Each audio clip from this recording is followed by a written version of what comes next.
what do we have to do with it? Royalty. We gotta pay the agents, right? You want your checks, don't you? Yes. Okay, so the first thing that has to come out of that is the money that goes to our agents who are capped, right? Because how much of the commission do our capped agents get? All of it. All of it, right?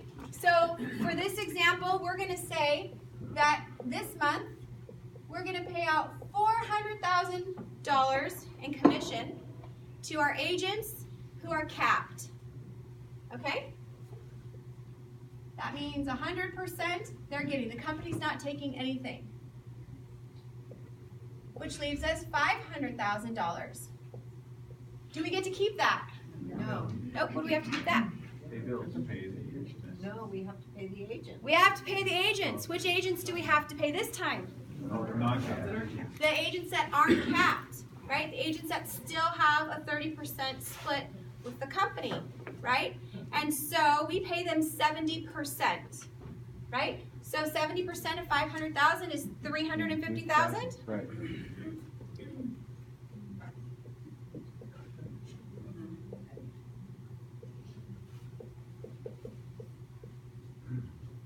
So this 350,000 goes to our 70% agents.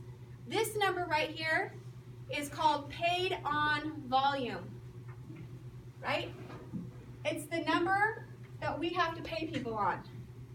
Paid on volume, it's really an important number to know. So now I'm left with $150,000. Now what do I get to do? Pay my bills.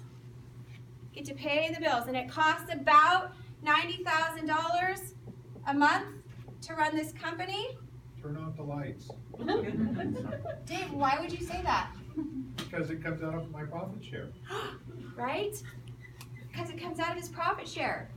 Dave could affect our profitability by making sure all the lights in the building get turned off and our PG&E bill Or is low. watching how much paper we use. Or watching how much paper we use, right?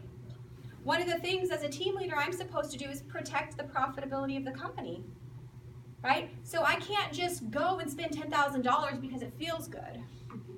It's fun though. It is fun. I've done it. I would expect. It is fun. But something like that, I need to go and talk with my ALC and my OP about. I can't just do that because if I affect the profitability, then I'm not in effect doing my job, which is helping create wealth for the agents. Right? Okay, so after that, we're left with $60,000. Do I get to keep it all? No. No, what happens with that $60,000? Profit share, right? So $30,000 is going to go to the owners for owner profit. And roughly $30,000 is going to be applied to the profit share pool. Okay? What's important about this is, and the reason it's called profit sharing and not revenue sharing, this is the total revenue up here, right? When people revenue share, it could hurt them. Why? They could be paying out money they don't have. They could be paying out money they don't have, right? If they owe more in commissions or in other things, and yet they're revenue sharing on this amount, it could really be hurtful. So profit share is really great for a company because commissions have been paid, expenses have been taken care of so that we all have a great place to come to work, and then they split the profit out of the owner's pocket. Right? You're going to pay commission wherever you go to do business, aren't you? Right.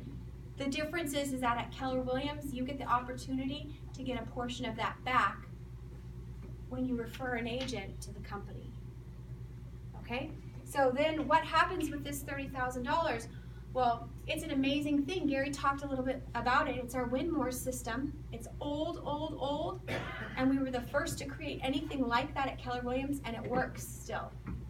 All these years later, it still works. In fact, we've profit shared over $1 billion as a company with that old, antiquated system.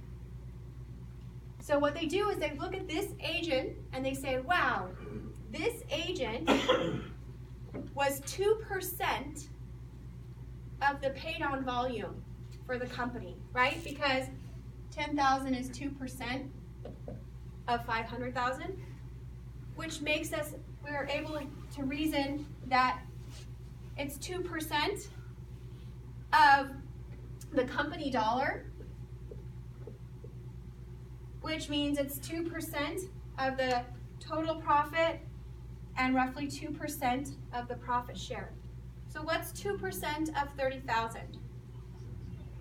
$600. Okay? So now $600 from the agent that Shelby referred to the company has to be divided. Okay? So Shelby, 600 of the profit from the agent. correct. What did I say? From the agent. Okay, of the profit.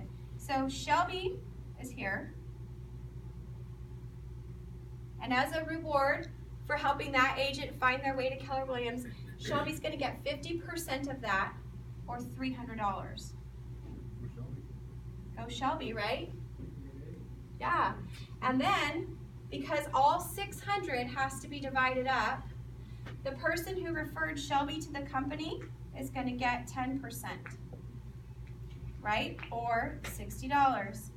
And the person who referred that person to the company is going to get 5%, and then 5%, and then 7.5%, 10%, and finally 12%.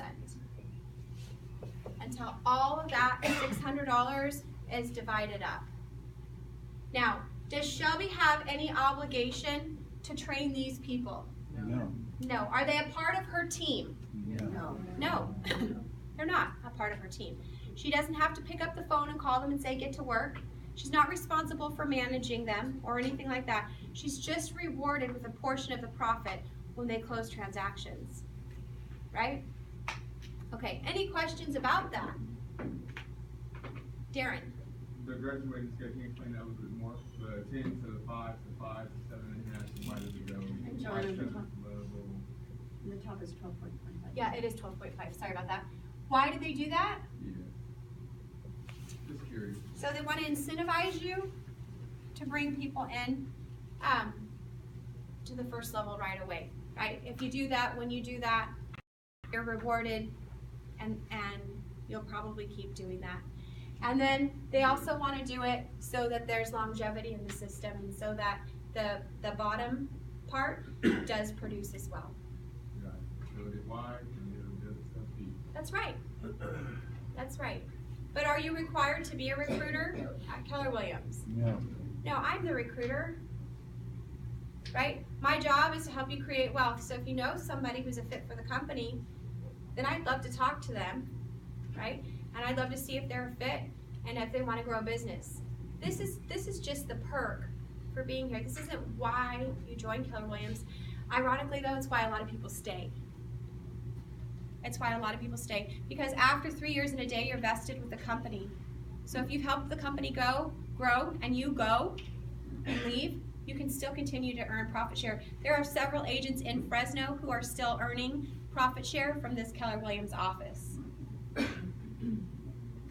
And it's because the owners are generous and have agreed to do that. Okay, so other thoughts about profit sharing? It's willable. Oh, it is. It's willable. Did you know that? You can will it to a trust, or you can will it to a beneficiary. And there are a lot of people in our company who have changed the lives of other families by willing their profit share. What else might you not know about profit share? That you don't have any responsibility to invest and pay anything extra. I mean, Right. It doesn't cost me. I don't have to write a check for $250 or buy in. I just have to refer someone to the company. Go ahead. There's no liability. There's no liability, right? I don't have the same liabilities that the owner of the companies have, yet I'm receiving the owner profit. Margie? On the other hand, our culture of helping helps. So the folks that I bring in, I do keep in touch with, and I do ask if they need help or whatever, because not only is our culture to help, but it's profitable for me if they stay in the business and build well. Yes. So that's another reason why profit share helps all of us, It does help. gives a culture of help. And I know that profit share has paid people's desk rent. I know profit share has paid for vacations. I know that profit share has enabled a lot of people to do things in their life because it can be an extra income stream, right? One thing that I hear a lot from people is, well, I'm just gonna close up my real estate business when it's time. And my real estate business has allowed me to put my kids through college, and I have a pretty good life, and so I'm going to close it up. Right? One of the things that we're wanting to do is to show you that when you build this business and you do decide it's time to close it up, right? What if there was a way that you could still earn money from your hard work? From everything that you built for 20 years or for 25 years that you were in the industry, right? One way is putting together a team, right? Like Darren is doing, and Brian and Jennifer and several others, right? They're not building it for themselves either. They're building it for someone else when you really think about it, right? But the other way is through profit sharing. There's no other company where the owners share their profit, right? So I have a lot more to say about this. I'm not going to, though, unless you have questions today. Okay, so remember, your job is not to recruit. Your job is to build relationships, right? And when you build relationships and because of your influence, people come to Keller Williams, then you'll be rewarded. You're never to knock another real estate company or to say something like, I can't believe you work there, right? Your job is to build relationships, and sometimes it takes a long time to build a relationship with somebody before they decide to ever make a move, right? So anyhow, that's profit sharing in a nutshell for you, and there's a lot of information for it about it on Keller Williams University and KW Connect. Okay.